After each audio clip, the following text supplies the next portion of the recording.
story of the play on day 2 of the first test of the Border-Gavaskar trophy at the Optus Stadium in Perth is best told by the scoreboard itself.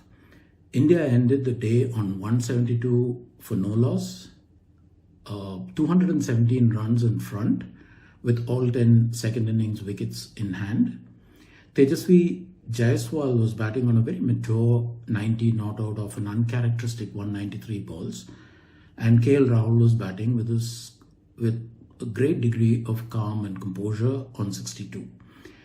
More to the point, the openers have batted through 2 sessions without being separated. They've seen off 57 overs, which is 7 overs and 2 balls more than the entire Indian first innings lasted. All those years of doing cricket for Rediff, which is hosting the show, and I can't recall any 2 successive days of Test cricket being so markedly different in character. You had 17 wickets falling on day 1 in a little under 77 overs, and on day 2 you have 3 wickets falling, one of them Alex Carey, the other 2 were the Aussie tailenders. The main reason for this was the wicket. At some point, I think it was towards the latter half of the second session of play, the broadcasters showed a split screen version of yesterday's pitch and the one that they were playing on today. The same pitch. The way the pitch looked yesterday, it was a brilliant green. The grass was alive. There was clearly subsurface moisture. Today the pitch looked brown. The sun had baked the grass, baked all the life out of the grass, and very clearly the subsurface moisture had also been wicked off. What this meant in playing terms was that it's not that the ball lost pace or bounce to an appreciable extent, but the sideways movement that was so marked yesterday and which constantly threatened both edges and the pad was almost totally absent. The heavy roller that the Australians used before they resumed their innings this morning, and the heavy roller again that the Indians used before they started their second innings immediately after lunch, helped settle the pitch down even further. The result or the cumulative impact was that batsmen were able to trust the first line a lot more. They could get behind the ball, and more often than not, they were finding the middle. The edge seemed to have disappeared altogether. In fact, by the end of the day's play today, the field was spread so far and wide that when they showed the wide-angle view from behind the bowler's back, you couldn't see most of the fielders. There was just a slip catching, and the rest of them were all spread out. And that contrasts with yesterday when pretty much every single fielder was in your field of vision when you had that view. The way the Indians batted was also a dramatic contrast. In the first innings, Jaiswal's footwork looked confused. We saw very little of it, just 7 balls, but during those 7 balls, he was taking a half step back, then a half step forward. He was ending up exactly where he started from.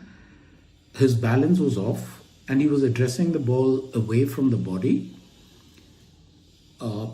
Today, again, there was a side-on view of Jaiswal playing Stark that the broadcasters showed during the second session, and it was a treat to watch because his first step was a decisive backward movement towards his middle and off, and then came the half press forward. The balance, the weight was transferring to the front, and it put him in an ideal position to play the ball just below his eye line. KL Rahul, on the other hand, played pretty much as he played in the first innings. He was very sure of what he was leaving and why he was leaving it, and which balls he would play and how he would play them. He was composed, he looked in no hurry.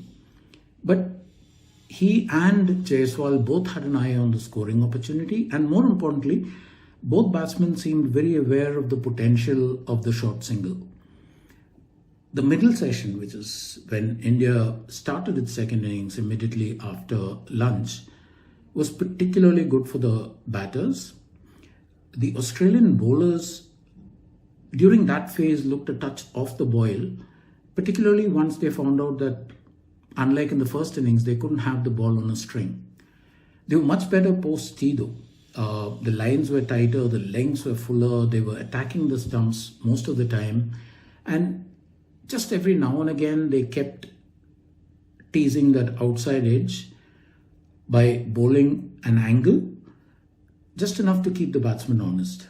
Hazelwood in particular bowled a superb post-tea spell, but the problem for the Aussies was that given the way the Indians were playing and given the fact that the lateral movement was absent, they had to use the fast bowlers in very short spells. There was also the heat and the sapping sort of conditions, which meant that they couldn't bowl long probing spells. Hazelwood's last over of the post-tea session, for instance, had both batsmen in trouble, but that was the end of his spell. The same conditions yesterday, Hazelwood would have bowled at least another couple of overs. To their credit, Jaiswal and Rahul, after the break, when they saw that the Australian bowlers had come out with certain definite plans, they put their heads down and they seemed willing to play ugly, to grind when they couldn't dominate. It's not that they didn't play shots. Jaiswal got to his 50 with a carve through the cover region, it was. Excellent innings. The most notable feature of which was that it took him 123 balls. That is the slowest half century of his short career, and a testament to how willing he was to put his head down and to grind it out. It's when a batsman bats against type that you get a chance to see maturity or its absence. And it's not that he didn't play his shots, just that he was far more selective for the most part and far more willing to defend when he had to. Just occasionally he unfolded his favorite cover drive. There was a flicked six of Mitchell Starc over square leg that was eye-opening. There was a flick of his pads again of Starc that took the ball over the fine leg boundary. There was a waltz down the wicket at Nathan Lyon that deposited the spinner over long on. A cut-through point of Mitch Marsh. All of these were the shots that stood out. One problem that you have when you're on good batting conditions and you've got a good start is that you expect to dominate. It's very hard to keep optimum levels of concentration going when there is, very little in the wicket to keep you on edge. And that showed particularly in Jaiswal, who occasionally played a shot out of frustration. He could have gotten himself out when he had a sort of waft at Starc outside the off stump in the first hour after tea. He got a genuine edge. I would imagine that 9 times out of 10, it should have been taken in slips, but Usman Khwaja was, unlike what you say slip fielders should do, he wasn't low enough, his hands were high, and by the time he could get it down, couldn't make a catch of it. And almost immediately after that, by the way, Rahul almost ran himself out, looking for a single that just wasn't there. All told, great day for India. And more importantly, it's a big batting day coming up tomorrow, because with India having a 217 run lead with all 10 wickets in hand, the weather forecast is that it'll be hot and hotter tomorrow. That should kill off any residual movement that remains on this track. And also, by the end of the day, it should start opening up the cracks as the sun bakes the pitch even drier. It's also worth noting that in the third session, the odd ball stayed low. And that is something that will increase as the game goes on. And that's going to be a problem for Australia, which has to bat last. And by the looks of it, it's not just batting last, it is batting last with a mountain to climb. One other indication that is worth noting is that when on the few occasions that the Aussie bowlers got the edge, the ball didn't carry to slips, which means that the bounce is also getting a little bit lower. You'll have to use the quicks in very short spells. Nathan Lyon is not getting either the bounce or the drift that he needs to be really effective. He was tight whenever he bowled, but tight doesn't cut it against batsmen who are settled and who can play spin. Getting Australian bowlers to bowl lots of overs this early in a series is good from an Indian point of view, because the more miles that you put under their legs, the more leg weary they're going to be as the series progresses and the crunch time approaches. If you think about it, it was Cheteshwar Pujara's biggest contribution in the 2021 series.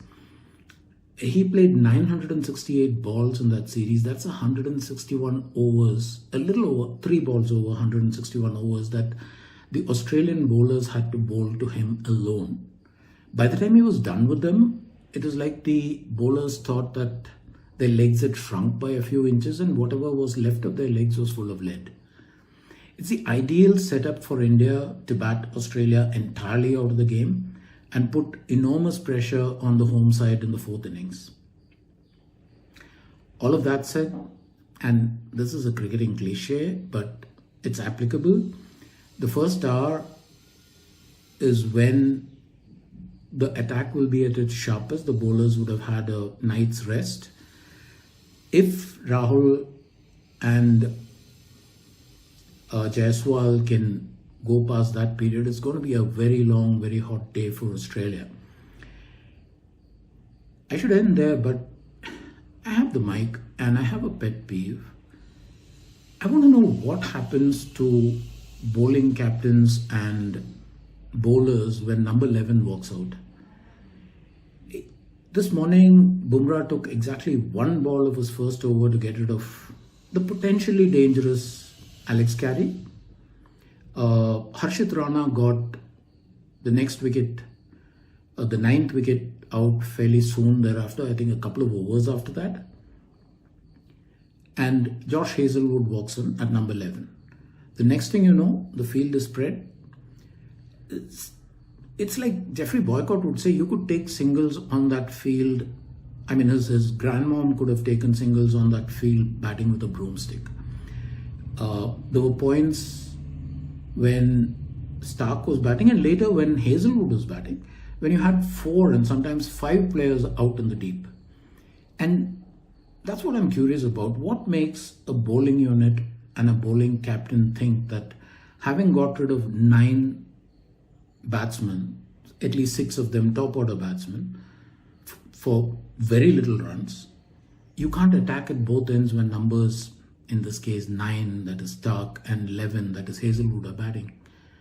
What is this thing about as soon as the number 11 walks out, you've got to spread the field and you've got to give the senior batter, in this case Stark, who came in at 9, every opportunity to take a single.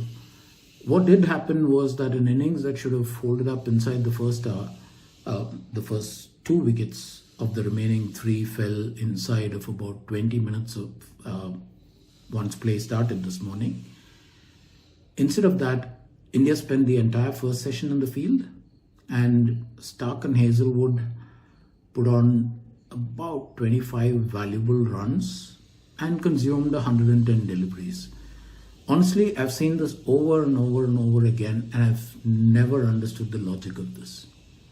If you know what that's about, tell me in comments, and I'll see you in the same place tomorrow.